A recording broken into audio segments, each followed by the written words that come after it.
ನಮಸ್ತೆ, ನಾನು ನಿಮ್ಮ ಹರೀಶು. ಈ ವಿಶೇಷವಾದಂಥ ವಿಕಾಸ ದರ್ಪಣಕ್ಕೆ ನಿಮ್ಗೆಲ್ರಿಗೂ ಸ್ವಾಗತ. ಅದಾದಮೇಲೆ ಈಗ ನಾನು ಡಬ್ಬಿಂಗ್ ತಂದಿದ್ದಕ್ಕೆ ಏನಾಯಿತು ಅಂತ ಕೇಳೋರಿಗೆ ಒಂದು KGF ಕಥೆ ಹೇಳ್ಬೋದು, ಒಂದು ಕಾಂತಾರದ ಕಥೆ ಹೇಳ್ಬೋದು. ಮುಂಚೆ ನಾವೆಲ್ಲ ಮಾರ್ಕೆಟ್ ಇಷ್ಟೇ ಇರೋದು, ಬೆಂಗಳೂರಲ್ಲಿ ಇಷ್ಟೇ ಇರೋದು ಅಂತಂದ್ರೆ ಈ ಪ್ರಪಂಚಕ್ಕೆ ಸಿನಿಮಾ ಮಾಡೋ ಲೆವೆಲಿಗೆ ಬೆಳೀತದು. ಈ ಮಣ್ಣಿನ ವಾಸನೆ ಸಿನಿಮಾ ಮಾಡಿದಾಗಲೇ ಪ್ರಪಂಚಕ್ಕೆ ಹೋಗೋಕ್ಕೆ ಸಾಧ್ಯ ಆಗಿತ್ತು. ಇಲ್ಲಾಂದ್ರೆ ಈ ಥರದ್ದೆಲ್ಲ ಸಿನಿಮಾಗಳ ಓಪನ್ ಆಗಿ ಸಾಧ್ಯ ಆಗ್ತಿರ್ಲಿಲ್ಲ. ಇವರು ಎಲ್ಲ ಹೋಗೋರು ಯಾವುದೇ ಭಾಷೆಯಲ್ಲಿ ನಾವು ಸಿನಿಮಾ ತರೋರು, ಇಲ್ಲ ಅಲ್ಲೇ ಸಿನಿಮಾ ಮಾಡಿ ಕನ್ನಡಕ್ಕೆ ಒಂದು ಚಾನಲ್ ಮಾಡ್ಕೊಂಡು ಹಾಕೊಂಡ್ಬಿಡ್ತಿದ್ರು. ಯಾವಾಗ ಇದು ಓಪನ್ ಆಯಿತು, ಈ ಓಪನ್ ಆದಮೇಲೆ ಈ ಥರ ದೊಡ್ಡ ದೊಡ್ಡ ಸಿನಿಮಾ ಬೇರೆ ಭಾಷೆಯಲ್ಲಿ ಕನ್ನಡ ಸಿನಿಮಾಗಳು ನೋಡೋದಕ್ಕೆ ಈಗ ಮೊನ್ನೆ ನಾನು ಹೈದರಾಬಾದ್ ಹೋಗೋದಾಗಲೂ ಕೂಡ ಕಾಂತಾರ ಬಗ್ಗೆ ಅಲ್ಲಿ ಸೆಮಿನಾರಲ್ಲಿ ಮಾತಾಡ್ತಾರೆ. ಮುಂಚೆ ಎಲ್ಲಿ ಮಾತಾಡ್ತಿದ್ರು? ಈ ದಿನಗಳು ಯಾಕೆ ಇವರು ಹೋರಾಟಗಾರರು ಇದ್ರಲ್ಲ, ಈ ಹೋರಾಟಗಾರರು ಇದ್ದ ಕಾಲದಲ್ಲಿ ಯಾಕೆ ಈ ಥರದ್ದೊಂದು ಚಳುವಳಿ ಆಗಿರಲಿಲ್ಲ? ಬೇರೆ ಭಾಷೆಗಳಲ್ಲಿ ಅಥವಾ ಬೇರೆ ದೇಶಗಳಲ್ಲಿ ಕನ್ನಡದ ಚಿತ್ರಗಳ ಬಗ್ಗೆ ಮಾತಾಡೋ ಅಂಥ ಧ್ವನಿ ಇರಲಿಲ್ವಲ್ಲ ಮುಂಚೆ? ಯಾಕೆ ಇರಲಿಲ್ಲ? ಎಲ್ಲಿ ಸೋತಿದ್ರಿ ನೀವು? ನಿಮ್ಮ ಸೋಲನ್ನು ಯಾಕೆ ನೀವು ಒಪ್ಕೊತಿಲ್ಲ? ಆತ್ಮವಿಮರ್ಶೆ ಮಾಡ್ಕೊಳ್ಳಿ ಸರ್. ನಿಮ್ಗೆ ಆತ್ಮನೇ ಇಲ್ಲ ಎಷ್ಟೋ ಜನಕ್ಕೆ, ಅದು ಬೇರೆ ಪ್ರಶ್ನೆ ಬಿಡಿ. ಇನ್ನು ವಿಮರ್ಶೆಯಲ್ಲಿ ಮಾಡ್ತಾರೆ. ನಾನು ಮೆದುಳನ್ನ ಸ್ವಲ್ಪ ತಿಳ್ಕೊಂಡು ಮಾತಾಡ್ರಿ, ಮೆದುಳು ಬಳಕೆ ಮಾಡಿ. ಮೆದುಳುಗಣ್ಣನ್ನು ತೆಗೆದು ನೋಡಿ ಅಂತೀನಿ. ಮೆದುಳೇ ಇಲ್ಲ ಜನ ಜೊತೆ ಮೆದುಳುಗಣ್ಣು ತೆಗೆದು ನೋಡಿ ಅಂತಂದ್ರೆ ಹೆಂಗೆ ಅರ್ಥ ಆಗುತ್ತೆ ಅವಕ್ಕೆ? ಆಮೇಲೆ ನಾನು ಯಾವುದೋ ದೊಡ್ಡವ್ರ ಫೋಟೋ ಹಿಡ್ಕೊಂಡು ಅಥವಾ ಇನ್ಯಾವುದೋ ಬಾವುಟ ಹಿಡ್ಕೊಂಡು ಬಂದು ನಿರ್ಮಾಪಕ ಆಗಿಲ್ಲ. ನನ್ನದೇ ಆದ ಜರ್ನಿ ಇದೆ. ಮನೋರಂಜನಾ ಮಾಧ್ಯಮದ ಎಲ್ಲ ಮಾಧ್ಯಮಕ್ಕೂ ಕೂಡ ಕೆಲಸ ಮಾಡಿರೋ ಕೆಲವು ವ್ಯಕ್ತಿಗಳಲ್ಲಿ ನಾನು ಒಬ್ಬನ ಹೆಗ್ಗಳಿಕೆ ಇದೆ. ಎಷ್ಟು ಜನ ಬರಲಿ, ಆದರೂ ಯಾರು ಹೋರಾಟಗಾರ ಬರಲಿ, ಎಲ್ಲ ಮಾಧ್ಯಮಕ್ಕೂ ನಾನು ಕೆಲಸ ಮಾಡಿದ್ದೀನಿ ಅಂತ ಹೇಳಿ, ಆಕಾಶವಾಣಿ ಬಗ್ಗೆ ಏನು ಗೊತ್ತು ಅಂತ ಹೇಳಿ, ಬೀದಿ ನಾಟಕದ ಬಗ್ಗೆ ಮಾತಾಡಲಿ, ಸ್ಟೇಜ್ ಪ್ಲೇ ಬಗ್ಗೆ ಮಾತಾಡಲಿ, ಆಗತ್ತಾ? ಎಲ್ಲ ಮಾಧ್ಯಮಕ್ಕೂ ಕೆಲಸ ಮಾಡಿದ್ದೀನಿ ನಾನು, ಆ್ಯಸ್ ಎ ರೈಟರ್ ಆಗಿ, ಆ್ಯಕ್ಟ್ರ್ ಆಗಿ, ಪ್ರೊಡ್ಯೂಸರ್ ಆಗಿ. ಅಂದರೆ ಒಂದು ದಿವಸ ಕೃಷ್ಣೇಗೌಡ ಏನಾಗಿಲ್ಲ ಇಲ್ಲಿ. ಇವ್ರು ಅಂದ್ಕೊಂಡಿರೋದು ಏನೋ ನಿನ್ನೆ ಮೊನ್ನೆ ಬಂದು ಕೃಷ್ಣೇಗೌಡ, ಒಂದು ದಿವಸ ಕೃಷ್ಣೇಗೌಡ ಆಗಿಲ್ಲ. ಆಗಲೇ ಹೇಳ್ದಂಗೆ ನಾನು ಹುಟ್ಟೇ ಹೋರಾಟವಾಗಿದ್ದೆ. ನಾನು ಹುಟ್ಟಿದಾಗಲೇ ನಾನು ಬದುಕು ಹೋರಾಟ ಇತ್ತು. ಬದುಕಲ್ಲ ಅಂತ ಹುಡುಗ ಬದುಕಿ ಬಂದಿದ್ದೀನಿ. ಇನ್ನು ಆಗಲೇ ನನ್ನನ್ನು ಯಾರೂ ಸಾಯಿಸೋಕ್ಕಾಗಿಲ್ಲ. ದೇವರೇ ನನ್ನ ಕೈ ಬಿಟ್ಬಿಟ್ಟವ್ರೆ. ಇವರು ನನ್ನ ಮೇಲೆ ನಿರಂತರವಾಗಿ ಅದನ್ನು ಒಂದು ಕೆಟ್ಟ ಭಾಷೆಯಲ್ಲಿ ಹೇಳ್ಬೇಕಾದ್ರೆ ನಿರಂತರವಾಗಿ ಅತ್ಯಾಚಾರ ಮಾಡ್ತಾರಂತ. ಅವ್ರ ಕೈಲಿ ಅಷ್ಟೇ ಮಾಡೋಕ್ಕಾಗತ್ತೆ. ನಾನು ಹೇಳೋದು ಇಷ್ಟೇ, ನಿಮ್ಮ ಕೈಲಿ ಮಾಡೋಕೆ ಒಳ್ಳೆ ಕೆಲಸ ಮಾಡೋಕ್ಕೆ ಯೋಗ್ಯತೆ ಅಲ್ವಾ, ಅರ್ಹತೆ ಅಲ್ವಾ? ದಯವಿಟ್ಟು ಯಾವನೋ ಒಂದು ಒಳ್ಳೆ ಕೆಲಸ ಮಾಡ್ತಾನೆ ಅಂದರೆ ತೆಪ್ಕಾರ ಇರಪ್ಪ, ಸಮಾಧಾನ. ಈಗ ನೀವಂತೂ ಇಂಡಸ್ಟ್ರಿ ಹಾಳು ಮಾಡಿಬಿಟ್ಟಿದ್ದೀರಿ ಒಂದು ಜನ ಸೇರಿಕೊಂಡು. ಬಿಟ್ಬಿಡಿ ಯಾರೋ ಒಂದು ಜನ. ನಾನು ಹೇಳೋದು ಯೂತ್ಸಿಗೆ ಕೊಡ್ರಿ, ಯುವಕರಿಗೆ ಕೊಡಿ. ಪಾದರಸ ಥರ ಬರೋ ಹುಡುಗರು ಇವಾಗ ಏನೋ ಒಂದಷ್ಟು ಕಲ್ಪನೆಗಳು ಇಟ್ಕೊಂಡಿದ್ದಾರೆ. ಆ ಕಲ್ಪನೆ ಎಕ್ಸಿಕ್ಯೂಟ್ ಮಾಡೋಕ್ಕೆ ಬಿಡಿ ಅವ್ರನ್ನ.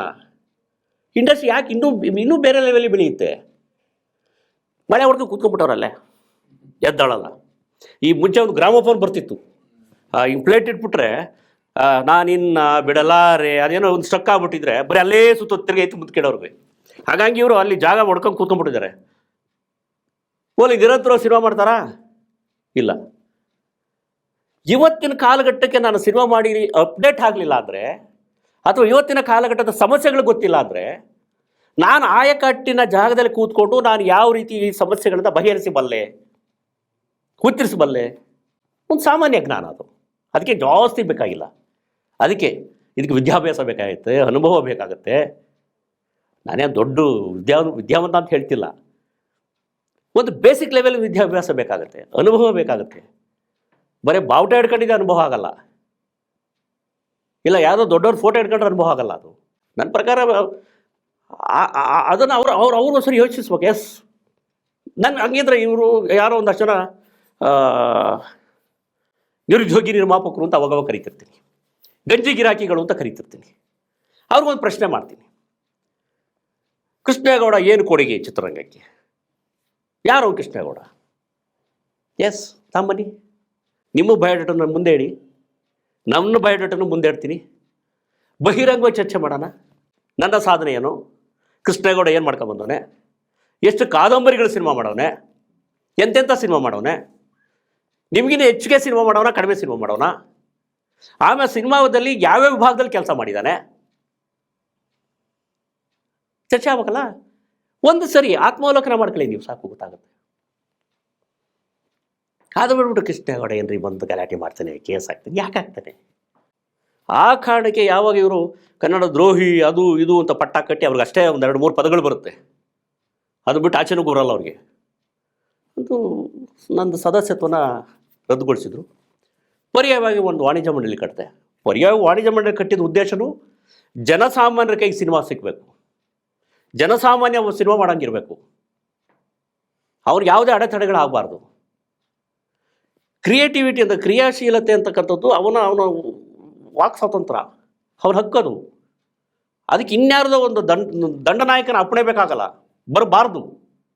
ಅವಾಗ ಯಾವನೋ ದಂಡನಾಯಕ ಅದಕ್ಕೆ ಅಡ್ಡ ಬರ್ತಾನೆ ಅಂತಂದರೆ ಕ್ರಿಯೇಟಿವಿಟಿ ಸತ್ತೋಗ್ಬಿಡುತ್ತೆ. ಕ್ರಿಯೇಟಿವಿಟಿ ಉಳಿಬೇಕು ಅಂತ ಅವನನ್ನು ಫ್ರೀಯಾಗಿ ಬಿಡ್ಬೇಕು, ಅವನು ಬದುಕಕ್ಕೆ ಬಿಡಿ ಫಸ್ಟ್ ನೀವು, ಆಗ ಒಂದು ಒಳ್ಳೆ ಸಿನಿಮಾ ಆಗುತ್ತೆ.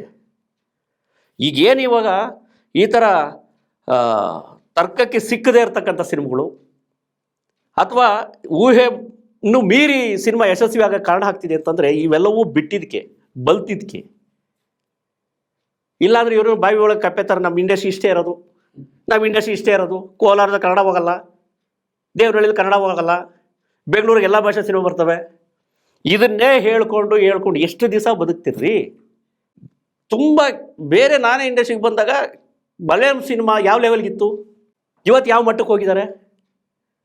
ಯಾಕೆ ಅಲ್ಲಿ ಮಾಡೋಕ್ಕೆ ಸಾಧ್ಯ ಆಯಿತು? ನಮ್ಮಲ್ಲಿ ಯಾಕೆ ಆಗ್ತಿಲ್ಲ? ಮಹಾನುಭಾವರು ಕೂತಿದ್ರಲ್ರಪ್ಪ, ದಯವಿಟ್ಟು ತೊಲಗಿ. ನಾನು ಹೇಳೋದು ಇಷ್ಟೇ, ನಿಮ್ಮ ಕೈಲಿ ಕೆಲಸ ಮಾಡೋದು. ಎಷ್ಟೋ ಅನೇಕ ನಿರ್ಮಾಪಕರು ಸಿನಿಮಾ ಮಾಡೋಕ್ಕಾಗ್ತಿದ್ದಾರೆ, ಮಲ್ಲಿದ್ದಾರೆ, ಅವ್ರವ್ರು ಉದ್ಯೋಗ ಮಾಡ್ಕೋತಿದ್ದಾರೆ. ನಿಮಗೆ ಸಿನಿಮಾ ಮಾಡೋಕ್ಕೆ ಯೋಗ್ಯತೆ ಇಲ್ಲ, ಅವ್ರು ಬಂದು ಇಲ್ಲಿ ಯಾಕೆ ಸಾಯ್ತೀರಾ? ಯಾರೋ ಸಿನಿಮಾ ಮಾಡೋರಿ ಬಿಡಿ. ನಾನು ಸಿನಿಮಾ ಮಾಡಿಲ್ಲ, ನಾನು ಇರಲ್ಲ ರೀ. ನಾನು ಚಾಲ್ತಿಲಿಲ್ಲ ಅಂದರೆ ಅವತ್ತೇ ನಾನು ಜಾಗದಿಂದ ಜಾಗ ಖಾಲಿ ಮಾಡಿ ಹೊರಟೋಗ್ತೀನಿ. ಆವಾಗ ನನಗೆ ಮಾತಾಡೋ ಯಾವ ಅರ್ಹತೆಯೂ ಇರಲ್ಲ. ನಾನು ಸಿನಿಮಾ ಮಾಡಲಿಲ್ಲ ಅಂದರೆ, ಸಿನಿಮಾದಲ್ಲಿ ನಾನು ತೊಡಸ್ಕೊಂಡಿಲ್ಲ ಅಂದರೆ, ಅಥವಾ ಸಿನಿಮಾದ ಯಾವ ಭಾಗದಲ್ಲಿ ನಾನು ಕೆಲಸ ಮಾಡ್ತಿಲ್ಲ ಅಂದರೆ, ಸಿನಿಮಾ ಇಂಡಸ್ಟ್ರಿಗೆ ಮಾತಾಡುವ ಯಾವ ಯೋಗ್ಯತೆಯೂ ಇಲ್ಲ ನಿಮಗೆ. ಜಾಗ ಬಿಟ್ಕೊಟ್ಟು ತೊಲಗ್ತಾ ಇರಬೇಕು. ಬೇಕಾದ ಜನ ಬಂದು ಹೋಗಿದ್ದಾರೆ, ಎಂತೆಂಥ ದೊಡ್ಡ ನಿರ್ಮಾಪಕರು ಬಂದು ಹೋಗಿದ್ದಾರೆ. ಕೆಲವು ಗಲೀಜ್ ಜನರಿಂದ ತೊಲಗೆ ನಡೆಯಿಲ್ಲ, ತೊಲಗನೂ ಇಲ್ಲ. ಅದೇನೋ ಅವ್ರದ್ದೇ ಏನೋ ಪಿತ್ರಾಜಿತ ಆಸ್ತಿ ಥರ ಮಳೆ ಹೊಡ್ಕೊಂಡು ಕೂತ್ಕೊಂಡ್ಬಿಟ್ಟಿರ್ತಾರೆ. ಅದು ಯಾಕೆಂತಲೂ ಗೊತ್ತಿಲ್ಲ, ಅದನ್ನ ಯಾರು ಪ್ರಶ್ನೆ ಮಾಡೋರು ಇಲ್ವೋ ಏನೋ ಗೊತ್ತಿಲ್ಲ. ಹೀಗಾಗಿ ಕನ್ನಡ ಚಲನಚಿತ್ರ ವಾಣಿಜ್ಯ ಮಂಡಳಿ ಉದ್ಭವ ಆಯಿತು. ಈಗ 3000 ಜನ ಸದಸ್ಯರುಗಳನ್ನ ನಮ್ಮ ವಾಣಿಜ್ಯ ಮಂಡಳಿ ಪಡೆದಿದೆ. 280ರಿಂದ 300 ಸಿನಿಮಾ ವರ್ಷದಲ್ಲಿ ತಯಾರಾದರೆ ಬಹುತೇಕ 200 ಸಿನಿಮಾ ನಮ್ಮ ವಾಣಿಜ್ಯ ಮಂಡಳಿ ಸದಸ್ಯರಿಂದ ತಯಾರಾಗುತ್ತೆ. ಮತ್ತು ರಾಜ್ಯ ಮಟ್ಟ ಅಥವಾ ಅಂತಾರಾಜ್ಯ ಮಟ್ಟದಲ್ಲಿ ಅಥವಾ ಅಂತಾರಾಷ್ಟ್ರೀಯ ಚಲನಚಿತ್ರೋತ್ಸವಗಳಲ್ಲಿ ಅಥವಾ ರಾಜ್ಯದ ಪ್ರಶಸ್ತಿಗಳಲ್ಲಿ ಅಥವಾ ಬೆಂಗಳೂರು ಇಂಟರ್ನ್ಯಾಷನಲ್ ಫಿಲ್ಮ್ ಫೆಸ್ಟಿವಲಲ್ಲಿ ಅತಿ ಹೆಚ್ಚು ಸಿನಿಮಾಗಳು ಸ್ಪರ್ಧೆಯಲ್ಲಿರ್ತಕ್ಕಂಥದ್ದು ನಮ್ಮ ವಾಣಿಜ್ಯ ಮಂಡಳಿಯ ಸದಸ್ಯರುಗಳು ಮಾಡತಕ್ಕಂಥ ಸಿನಿಮಾಗಳು. ಪ್ರಶಸ್ತಿ ಪಡೆಯುವುದು ಕೂಡ ಅತಿ ಹೆಚ್ಚು ಸಿನಿಮಾಗಳು ಇವತ್ತ ನಮ್ಮ ವಾಣಿಜ್ಯ ಮಂಡಳಿಯ ಸದಸ್ಯರ ಸಿನಿಮಾಗಳು. ಅದು ನಮಗೆ ಹೆಗ್ಗಳಿಕೆ ಇದೆ. ಅಂಥ ಸದಸ್ಯರುಗಳು ನಮ್ಮನ್ನು ನಂಬಿ ಇವರು ಇಷ್ಟೆಲ್ಲ ಯಾರೋ ನಮ್ಮ ಮೇಲೆ ಹೋರಾಟ ಮಾಡಿ ಏನೇನೋ ಮಾಡಿದ್ರು ಕೂಡ ಅದಕ್ಕೆ ಕಿವಿಗೂ ಹಾಕೊಳ್ತಾರೆ, ಬಂದು ಸದಸ್ಯತ್ವ ಪಡೆದು ಅಂಥದ್ದು ಒಳ್ಳೆ ಸಿನಿಮಾಗಳು ನಿರ್ಮಾಣ ಮಾಡ್ತಿದ್ದಾರೆ. ಕರ್ನಾಟಕವನ್ನು ಮೀರಿ ಹೊರಗಡೆ ರಾಜ್ಯದಲ್ಲಿ, ಹೊರ ದೇಶದಲ್ಲಿ ನಮ್ಮ ಸಿನಿಮಾಗಳನ್ನ ತೋರಿಸೋದಕ್ಕೆ ಪ್ರಯತ್ನ ಮಾಡ್ತಿದ್ದಾರೆ. ಅವ್ರಿಗೆ ಖಂಡಿತ ನಮಸ್ಕಾರ ಇದೆ. ಸರ್, ಈ ಒಂದು ವಿಚಾರದಲ್ಲಿ ನನಗೊಂದು ಪ್ರಶ್ನೆ ಕೇಳ್ತೀನಿ, ತಪ್ಪು ತಿಳ್ಕೊಬೇಡಿ. ಈ ಹೋರಾಟ ಬೇಕಾ ನಿಮಗೆ? ಈ ಹೋರಾಟದಿಂದ ನೀವು ಪಡೆದಿದ್ದೆಷ್ಟು, ಕಳ್ಕೊಂಡಿದ್ದೆಷ್ಟು? ಅಲ್ಲ, ಪಡೆದಿದ್ದಕ್ಕಿಂತ ಕಳ್ಕೊಂಡಿದ್ದು ಜಾಸ್ತಿ. ಏಕೆಂದರೆ ಇವತ್ತು ನಾನೇನೋ ಫೋನು 2 ಕಾಲಲ್ಲಿ ರಿಂಗ್ ಆಗ್ತಿದ್ದಂಗೆ ತೆಗೆದಿಲ್ಲ ಅಂದರೆ ನಾನು ಹೆಂಡತಿ ಫೋನ್ನ ಅವಳು ಟೆನ್ಷನ್ ಆಗಿರ್ತಾಳೆ. ಇವತ್ತು ಮನೆ ಹತ್ರ ಅಲ್ಲೆಲ್ಲೋ ಗಲಾಟೆ ಆಗ್ತಿದೆ ಅಂದರೆ ಅದೇ ನಮ್ಮ ಮನೆ ಹತ್ರನ ಗಲಾಟೆ ಆಗೋ ಸಾಧ್ಯತೆ ಇದೆಯಾ ಅಂತ ಮನೇಲಿ ಭಯ ಬೀಳ್ತಾರೆ. ಒಂದು ದಿವಸ ಮೈಸೂರು ಬ್ಯಾಂಕ್ನ ಸರ್ಕಲ್ನಲ್ಲಿ ಲೈವ್ ಚಾನಲ್ಗಳಲ್ಲಿ ಏನೋ ಗೊಂಬೆ ಇಟ್ಟು ಚಪ್ಪಲಿ ಹಾರ ಹಾಕಿ ಸುಟ್ಟು, ನಾವೆಲ್ಲ ಹಳ್ಳಿಯಿಂದ ಬಂದ ಜನ, ಊರಲ್ಲಿ ಎಲ್ಲರೂ ಲೈವ್ ಚಾನಲ್ ನೋಡ್ತಾವ್ರೆ. ಯಾರ್ಯಾರೋ ಬಾಯಿ ಬಂದಂಗೆ ಮಾತಾಡ್ತಾರೆ. ಅವನು ಯಾವನ್ನೇ ತಾಕಂಬನ್ನಿ, ಕೈ ಮುರಿದಾಕ್ತೀನಿ, ಕಾಲು ಮುರಿದಾಕ್ತೀವಿ, ತಲೆ ಹೊಡೆದಾಕ್ತೀವಿ, ಇವೆಲ್ಲವೂ ಮಾತುಗಳು ಕೇಳ್ತಿದ್ದಾವೆ ಚಾನಲ್ಗಳಲ್ಲಿ. ದೊಡ್ಡ ವ್ಯಕ್ತಿಗಳು ಹೇಳ್ತಿದ್ದಾರೆ. ಊರಿನಲ್ಲಿ ಇರ್ತಕ್ಕಂಥ ಎಲ್ಲ ನಮ್ಮ ಸಂಬಂಧಿಕರು ಇದನ್ನು ನೋಡ್ತಿದ್ದಾರೆ ಲೈವ್ ಚಾನಲಲ್ಲಿ. ಎಲ್ಲರೂ ಫೋನ್ ನನಗೆ, ಯಾಕೆ ಬೇಕೋ ನಿನಗಿದೆಲ್ಲ ಅಂಥವ್ರನ್ನೆಲ್ಲ ಎದುರು ಹಾಕೊಂಡು ಬದುಕೋಕ್ಕಾಗುತ್ತಾ ನಾವು? ಆಮೇಲೆ ನಿನಗೆ ಯಾರು ಗಾಡ್ ಫಾದರ್ ಇದ್ದಾರೆ? ಬೆಂಗಳೂರಿನಲ್ಲಿ ಬದುಕನ್ನು ಕಟ್ಕೊಳಕ್ಕೆ ಹೋಗಿರೋ ನೀನು. ಆದರೆ ಬದುಕಬೇಕು, ಇಲ್ಲ ತೆಪ್ಪ ಊರಿಗೆ ವಾಪಸ್ ಬಾ. ನಿಮ್ಮ ಅಪ್ಪ ಎಷ್ಟೋ ಒಂದಷ್ಟು ಜಮೀನು ಮಾಡಿಟ್ಟವನೆ, ಉಳಿಮೆ ಮಾಡ್ಕೊಂಡು ಬದುಕು. ಯಾಕೆ ಇದೆಲ್ಲ? ಯಾರೋ ಹೊಡೆದಾಕಿದ್ರೆ ಏನು ಮಾಡ್ತೀನಿ? ನಿನ್ನ ಬಟ್ ನಾನು ಹೇಳೋದಿಷ್ಟೇ, ಸಾವು ಪ್ರತಿಯೊಬ್ಬರಿಗೂ ಬಂದೇ ಬರುತ್ತೆ ಸರ್. ನಾವು ಪ್ರತಿಯೊಬ್ಬ ಮನುಷ್ಯನಿಗೆ ಹೇಳೋದಿಷ್ಟೇ, ನೋಡ್ರಿ ಪ್ರತಿಯೊಬ್ಬ ಮನುಷ್ಯನಿಗೂ ಸಾವು ಬರುತ್ತೆ. ಅದನ್ನು ತಿಳ್ಕೊಂಬಿಟ್ರೆ ಬಹುಶಃ ಒಂದು ಅರ್ಧ ಮನುಷ್ಯ ಆಗ್ತಾನೆ ಅವನು. ಅವ್ರು ಅಂದ್ಕೊಂಬಿಟ್ಟಿರ್ತಾರೆ ಇಲ್ಲ ನಾನು ಚಿರಂಜೀವಿ ಸಾಯೋದೇ ಇಲ್ಲ ಅಂತ. ಸಾವು ಪ್ರತಿಯೊಬ್ಬರಿಗೂ ಬರುತ್ತೆ ಅನ್ನೋದೊಂದು ತಿಳ್ಕೊಂಬಿಟ್ರೆ ನಂದು ಊಟದ ಋಣ ತೀರಿದ್ರೆ ಹೆಂಗೆ ಬೇಕಾದ್ರೂ ಸಾಯ್ತೀನಿ. ಅದನ್ನು ಇವರೇ ಹೊಡೆದ್ಬೇಕಾಗಿಲ್ಲ, ಇನ್ಯಾರೋ ಹೊಡೆದಾಕಬೇಕಾಗಿಲ್ಲ. ಅದಕ್ಕೊಂದು ನೆಪ ಬೇಕಷ್ಟೇ. ನಂದು ಊಟದ ಋಣ ಇದೆ ಅಂದರೆ ನಾನು ಇದ್ದೇ ಇರ್ತೀನಿ, ಅಲ್ಲಿವರೆಗೂ ಅವ್ರು ಏನು ಮಾಡ್ಕೊಳಕ್ಕಾಗಲ್ಲ. ಸೊ ಹಾಗಾಗಿ ಒಂದಷ್ಟು ನೆಮ್ಮದಿ ಹಾಳು ಮಾಡ್ಕೊಂಡಿದ್ದೀನಿ ಕೆಲವರಿಂದ, ಒಂದಷ್ಟು ಹಣ ಹಾಳು ಮಾಡ್ಕೊಂಡಿದ್ದೀನಿ. ಈ ಥರದ ಈಗ ನೆಮ್ಮದಿ ಹಣ ಎರಡೇ ತಾನೇ ಜೀವನಕ್ಕೆ ಬೇಕಾಗಿರೋದು. ಯಾರು ಏನೇ ಮಾತಾಡಿದ್ರು ಏನಂತಾರೆ, ನನಗೆ ತಿನ್ನೋಕ್ಕೊಂದಷ್ಟು ಊಟ ಬೇಕಪ್ಪ, ನೆಮ್ಮದಿ ಮಲಿಕಬೇಕಪ್ಪ, ಮಲ್ಕದಿಂದ ನಿದ್ದೆ ಬರಬೇಕಪ್ಪ, ಇಷ್ಟೇ ತಾನೇ ಮನುಷ್ಯ.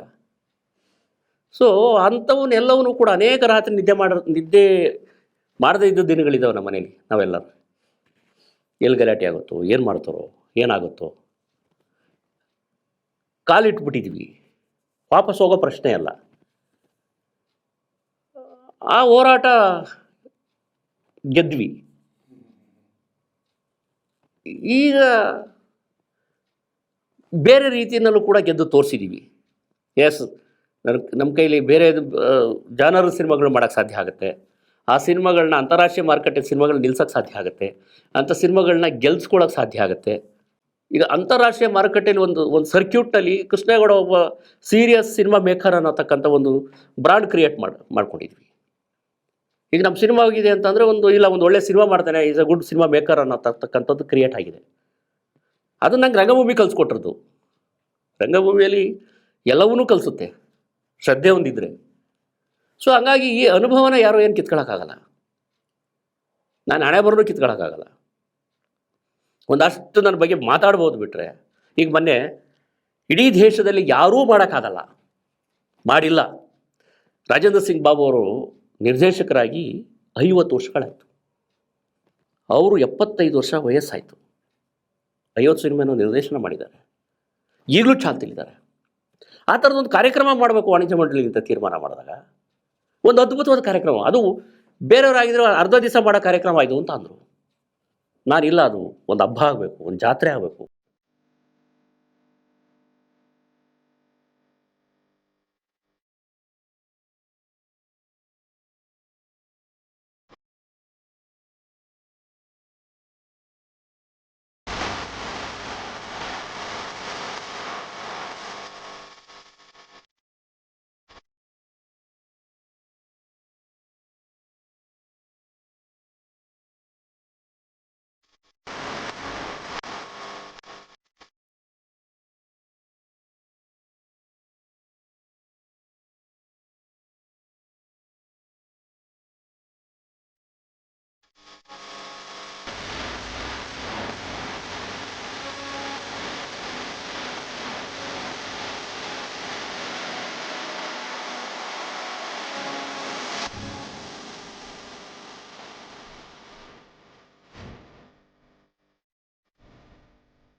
ಒಂದು ಚಿತ್ರೋತ್ಸವ ಆಗಬೇಕು, ಅಲ್ಲೊಂದು ಸಡಗರ ಇರಬೇಕು. ಒಬ್ಬ ಸಾಧನೆ ಮಾಡಿರ್ತಕ್ಕಂಥ ವ್ಯಕ್ತಿಯನ್ನು ಸಂಭ್ರಮಿಸ್ಬೇಕು ಅದನ್ನ ಅಂತೇಳಿ ಒಂದು ಕಾರ್ಯಕ್ರಮ ಮಾಡೋದು. 5 ದಿನಗಳ ಕಾಲ ಒಬ್ಬ ರಾಜೇಂದ್ರ ಸಿಂಗ್ ಬಾಬು ಅಂತ ನಿರ್ದೇಶಕನ ಇಟ್ಕೊಂಡು, ಎಲ್ಲರೂ ಕಲಾವಿದನ ಇಟ್ಕೊಂಡು ಹೋದರೆ ಜನ ಬರ್ತಾರೆ, ಹಣ ಸಿಗುತ್ತೆ ಅಂತ ಹೋಗ್ತಾರೆ. ಒಬ್ಬ ನಿರ್ದೇಶಕನ ಇಟ್ಕೊಂಡು 5 ದಿನ ಕಾರ್ಯಕ್ರಮ ಮಾಡೋದು ಅಷ್ಟು ಚಿಕ್ಕ ವಿಚಾರ ಅಲ್ಲ. ಒಂದು ದೊಡ್ಡ ಮಟ್ಟದ ಯಶಸ್ಸು, ಇಡೀ ದೇಶದಲ್ಲೇ ಆಗಿರ್ತಕ್ಕಂಥ ಮೊದಲ ಕಾರ್ಯಕ್ರಮ.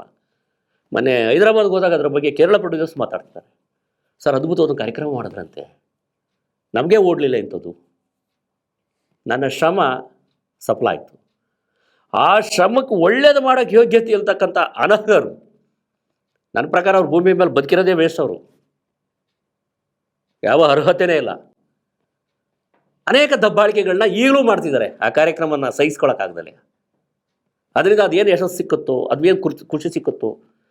ನಾನು ಹೇಳೋದು, ಊರಿನ ಹಬ್ಬ ಮಾಡ್ತಿದ್ವಪ್ಪ, ಜಾತ್ರೆ ಮಾಡ್ತಿದ್ವಿ, ನಿಮ್ಮ ಕೈಲಿ ಆದರೂ ಬಂದು ತೇರು ಹೇಳಿ, ಇಲ್ಲ ಅಟ್ಲೀಸ್ಟ್ ನಿಂತ್ಕೊಂಡು ನೋಡೋಕ್ಕಾಗಲು ನಿಮ್ಮಲ್ಲಿರು. ನನ್ನ ಮನೆ ಕಾರ್ಯಕ್ರಮ ಅಲ್ಲ, ಹಣ ನನ್ನ ಮನೆಯದು, ನನ್ನ ಮನೆ ಹಣ ತಂದು ಒಂದು ಊರು ಹಬ್ಬ ಮಾಡ್ತೀನಿ ಅಂದಾಗ ನಿನ್ನ ಕೈಲಿ ಆದರೆ ಭಾಗವಹಿಸು, ಇಲ್ಲ ನಿಮ್ಮಲ್ಲಿರು, ಬೇಡ ಅಂತ ಯಾರಾದ್ರು ನಿನ್ನೇನು ಕರಿತಿಲ್ವಲ್ಲ, ತೊಂದರೆ ಹಾಕ್ಕೊಡ್ತೀರಿ.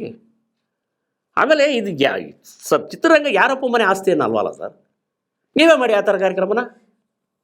ಸಾಧ್ಯವಾದ್ರೆ ಬಳಕೆ ಮಾಡ್ಕೊಳ್ಳಿ, ನಮಗೂ ತಲೆಯಲ್ಲಿ ಏನೋ ಬುದ್ಧಿ ಇದೆ ಒಂಚೂರು ಹೇಳ್ಕೊಡ್ತೀವಿ, ನಾವು ಭಾಗವಹಿಸ್ತೀವಿ. ನೀವೇ ಬಲಿಷ್ಠವಾಗಿದ್ದರೆ ನೀವು ಮಾಡಿ ಕಾರ್ಯಕ್ರಮ ತೋರಿಸಿ. ಇದಕ್ಕಿಂತ ಒಂದು ಒಳ್ಳೆ ಸರ್, ನಾನು ಹೇಳೋದು ಪ್ರತಿಯೊಂದು ಕೂಡ ಸ್ಪರ್ಧೆ ಹೆಂಗಿರಬೇಕು ಅಂತಂದರೆ, ಕೃಷ್ಣೇಗೌಡ ಈ ಸಿನಿಮಾ ಮಾಡ್ತಾನೆ ಅಂತಿದ್ದಂಗೆ ಆ ಸಿನಿಮಾಕ್ಕೆ ಕಲ್ಲಂಗೆ ಹಾಕೋದು ಅಂತ ಅಲ್ಲ ಯೋಚನೆ ಮಾಡ್ಬೇಕಾಗಿರೋದು. ಅವ್ರಿಗಿನ ಒಂದು ಒಳ್ಳೆ ಸಿನಿಮಾ ಮಾಡ್ಕೊಂಬರ್ತೀನಿ ಅಂತ ಬಾ, ಆ ಸಿನಿಮಾನ ನನ್ನ ಸ್ಪರ್ಧೆಯಲ್ಲಿ ನಾನು ಗೆಲ್ಲಿಸ್ತೀನಿ, ಆ ಸಿನಿಮಾನ ನಂದ, ಅವ್ರಿಗಿನ ಒಳ್ಳೆ ಸಿನಿಮಾ ಮಾಡಿ ನಿಲ್ಸಕ್ಕೆ ಸಾಧ್ಯ ಆಗುತ್ತೆ ನನ್ನ ಕೈಲಿಂದ ಸ್ಪರ್ಧೆ ಬಾ. ಕೃಷ್ಣೇಗೌಡ SYR50 ಮಾಡ್ತಾ ನಾನು ಇನ್ನೊಂದು ಕಾರ್ಯಕ್ರಮ ಮಾಡ್ತೀನಿ, ಅದಕ್ಕಿಂತ ಒಂದು ಒಳ್ಳೆ ಕಾರ್ಯಕ್ರಮ ಮಾಡ್ತೀನಿ, ಬೇರೆ ಲೆವೆಲಿಗೆ ನಾನು ಮೈಲೇಜ್ ತೊಗೊಂಡೋಗ್ತೀನಿ, ಬೇರೆ ಲೆವೆಲ್ ರೀಚ್ ಮಾಡ್ತೀನಿ. ಅದು ಮಾಡಿ. ಯಾವನೋ ಮಾಡ್ದ ಕಷ್ಟಪಟ್ಟು ಏನೋ ಪ್ರೋಗ್ರಾಮ್ ಮಾಡಿದ್ರೆ ನೀವು ಕಾಲು ಎಳೆಯೋದಲ್ಲ.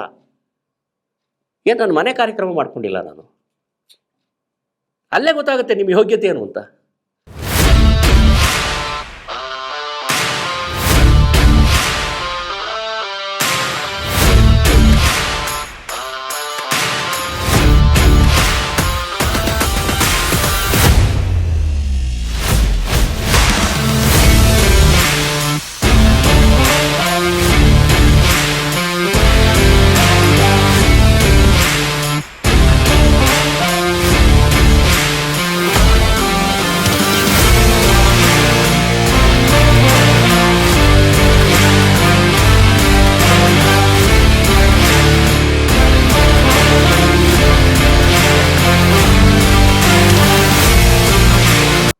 ಯಾವಾಗ ಒಂದು ಒಳ್ಳೆ ಕಾರ್ಯಕ್ರಮನ ಸಹಿಸ್ಕೊಳ್ಳೋಕ್ಕೆ ಅರ್ಹತೆ ನಿಮಗಿಲ್ಲ ಅಂದರೆ, ನಿಮ್ಮ ಒಳಗಡೆ ಒಬ್ಬ ರಾವಣ ಇದ್ದಾನೆ, ನಿಮ್ಮ ಒಳಗಡೆ ಒಬ್ಬ ದುಶಾಸನ ಇದ್ದಾನೆ, ಮುಖ ಮಾತ್ರ ರಾಮ ಕಾಣ್ತಾವನೆ.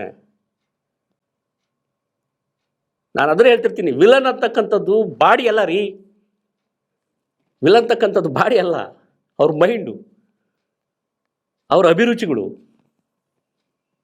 ಅವು ವಿಲನ್ಗಳು. ದೇಹ ನೋಡಿ ವಿಲನ್ ಅಂತ ಹೇಳೋದಲ್ಲ, ನಿಮ್ಮ ಮನಸ್ಥಿತಿಗಳು ವಿಲನ್ನು.